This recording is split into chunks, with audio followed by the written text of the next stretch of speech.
राजस्थान के अंदर वनपाल की हैं वो एग्जाम डेट आ चुकी हैं और आप में से काफ़ी विद्यार्थियों ने सिलेबस कर लिया है या फिर काफ़ी सिलेबस कर रहे हैं। पर आपको पता है कि सिलेबस में से काफ़ी ऐसे टॉपिक हैं जहां से हर बार प्रश्न सीधा पूछा जाता है और विद्यार्थी उनको कवर भी नहीं कर पाता है। आज मैं कुछ ऐसे टॉपिक बताने वाला हूँ इस सिलेबस के अंदर, उन टॉपिक को आप जरूर पढ़ कर जाना क्योंकि आपके पास समय कम है। 40 से 45 दिन में जो टॉपिक मैं बता रहा हूँ उस टॉपिक के ऊपर ध्यान दे देना, वास्तव में आपको एग्जाम हॉल के अंदर फायदा होगा। चलो हम बात कर रहे हैं वो महत्वपूर्ण टॉपिक कौन कौन से रहने वाले हैं वनपाल के अंदर। बहुत सिंपल सिलेबस है, ज़्यादा इतना डिफिकल्ट सिलेबस भी नहीं है, टफ सिलेबस नहीं है अगर इसको थोड़ा सा अगर ढंग से पढ़ोगे तो।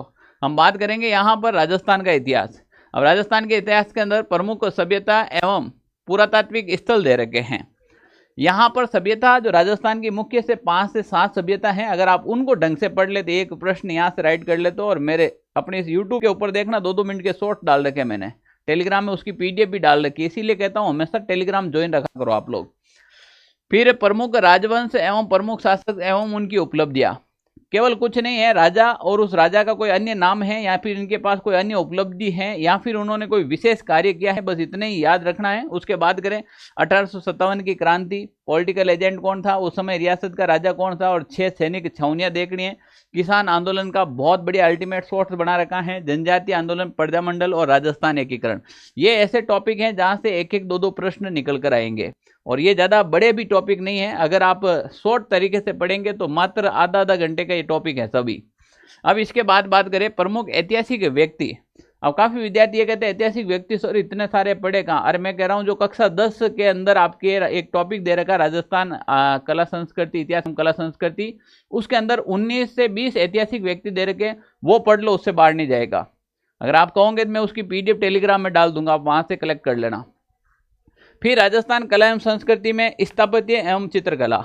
अब स्थापत्य में दुर्ग, महल, हवेलियां, छतरिया सब आ गया, पर आपको सबसे ज्यादा मंदिर स्थापत्य कला में ध्यान देना है, वहां से प्रश्न आता है। और दूसरा दुर्ग का चित्रकला है, लोक संगीत, वाद्य यंत्र, सामाजिक जीवन में वेशभूषा, आभूषण। अब काफी विद्यार्थी वेशभूषा को लेकर बैठ जाते हैं, अरे भाई वो टॉपिक पढ़ो जहां से प्रश्न आते हैं, वेशभूषा आएगा तो आप वैसे भी कर लेंगे। अब आगे एग्जाम में धोती कहाँ पहन जाती है तुम सोचोगे क्या? तो ये चीज़ें यहाँ पर आपको दिमाग लगाने की जरूरत है। भाषा बोलियता 100% है, हर एग्जाम में प्रश्न आता है तो इस एग्जाम में भी आएगा भाषा बोलिया और साहित्य का, ठीक है ना। इसके अलावा अपन बात करें भारतीय राजनीतिक व्यवस्था, विशेषकर राजस्थान के संदर्भ में राज्यपाल, मुख्यमंत्री, विधानसभा, यहाँ का सीधा प्रश्न आता है। स्थानीय स्वशासन का है, इसका भी देखना है, पंचायती राज का, तो स्थानीय स्वशासन का यहाँ से 1-2 प्रश्न सीधे निकल कर आएंगे। सबसे इंपॉर्टेंट चीज क्या है, राजस्थान के भूगोल के साथ में, भूगोल तो सभी विद्यार्थी पढ़ेंगे, आपको भी पढ़नी है, पर राजस्थान की अर्थव्यवस्था है, राजस्थान का इको सर्वे है, इसको विद्यार्थी नहीं पढ़ते हैं और यहाँ पर आपकी मेरिट डिसाइड होगी क्योंकि यहाँ से जो प्रश्न निकल कर आएंगे वो वही विद्यार्थी जो जिसने विशेष रूप से इस टॉपिक से रिलेटेड तैयारी की वही नंबर ले आएगा। ऐसा नहीं कि राजस्थान भूगोल तो पुराना किसी भर्ती में पढ़ रखा है तो भी वो आप राइट कर लोगे। आज से 3 साल पहले अगर आपने सिंचाई परियोजना पढ़ी है तो भी आप राइट कर लोगे, पर ये हर बार नए आंकड़े आते हैं इसके अंदर। बेरोजगारी, सूखा, इनसे संबंधित जो भी सरकार के द्वारा योजनाएं और हाल ही के बजट के अंदर इससे संबंधित कुछ सरकार ने कुछ बजट डाला है, यहाँ से सीधा प्रश्न आ जाता है। अब कृषि का प्रश्न है, पशुपालन का प्रश्न है, उद्योग का प्रश्न है। मैं अब भी कह रहा हूँ ये लो 3 नंबर मैं यहाँ पे बता के जा रहा हूँ, 3 नंबर आ गए। अब पढ़ने की ऐसे तो कोई कहता है ना भाई मुझे 2 पेज बता दो मैं पढ़ लूँ, ये ले मैं बता रहा हूँ भाई 6 पेज बता रहा हूँ, 3 नंबर आएंगे यहाँ से, सीधा प्रश्न है, सोचने का विषय नहीं है। अब यहाँ पर क्या करते हैं, दैनिक विज्ञान के अंदर आपके टॉपिक डिवाइड कर रखे हैं, ठीक है ना। भौतिक और रासायनिक परिवर्तन है, अब ये धातु अधातु, भौतिक रासायनिक परिवर्तन के मुख्य ज़्यादा से ज़्यादा मैक्सिमम 15 से 20 एग्जाम्पल है, आराम से पढ़ लो, यहाँ से सीधा आ जाएगा। धातु अधातु का प्रकाश के नियम है।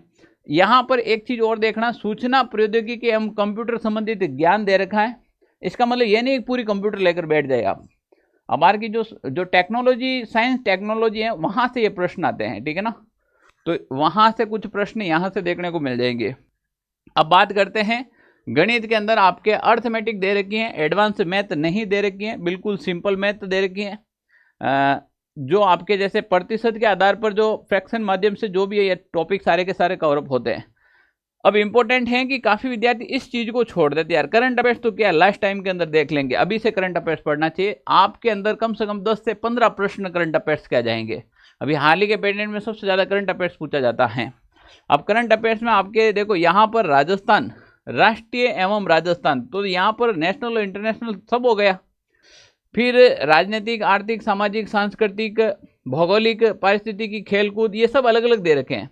खेलकूद में राजस्थान के और भारत के सभी खिलाड़ी देखने हैं आपको, ठीक है ना। अर्थव्यवस्था के अंदर वर्तमान में कोई योजना आई है, राजनीतिक कोई, जैसे अभी मैं आपको बता दूं, इस चीज़ को नोट कर लीजिएगा, जैसे वेस्ट बंगाल का अभी हाल ही के अंदर मुख्यमंत्री कौन बना, सवाल आ सकता है। अभी अपना नौसेना अध्यक्ष नया बना है, वो सवाल आ सकता है। आर्मी का जनरल नया बने हैं, वो सवाल सीधा आ सकता है। ये सामने प्रश्न दिखाई दे रहे हैं। तो यहाँ से अगर आप थोड़ा सा सीरियस होकर पढ़ेंगे तो 10 से 15 नंबर यहाँ पर आप जरूर निकाल लेंगे। अच्छा, मैंने जो इससे पहले वीडियो डाला था उसमें भी बच्चे कमेंट कर रहे हैं कि सर वन रक्षक की भर्ती कब आएगी। भाई तो वनपाल के भी तैयारी कर, वन रक्षक और वनपाल का लगभग सिलेबस सेम है। वन रक्षक की भर्ती की अब मैं बात क्या करूं, सरकार के पास दूसरा कोई अब काम ही नहीं है। अब आप सोचिएगा कि सीईटी के अलावा जो जिन्हें भी एग्जाम होंगे वो सब सीईटी के अंदर शामिल होंगे। तो अब सरकार के पास बचे कौन से, राजस्थान हाईकोर्ट 4th ग्रेड का सरकार एग्जाम नहीं करवा पा रही है तो वो एग्जाम बचा है, या फिर आपके वन रक्षक फॉरेस्ट गार्ड का है वो एग्जाम है। तो ये कुछ 5-10 ऐसी भर्तियां हैं जिसके ऊपर सरकार सोच रही है। तो यहाँ पर वन रक्षक का 2026 के अंदर एग्जाम डेट आ जाएगी, फॉर्म डेट भी और एग्जाम डेट भी।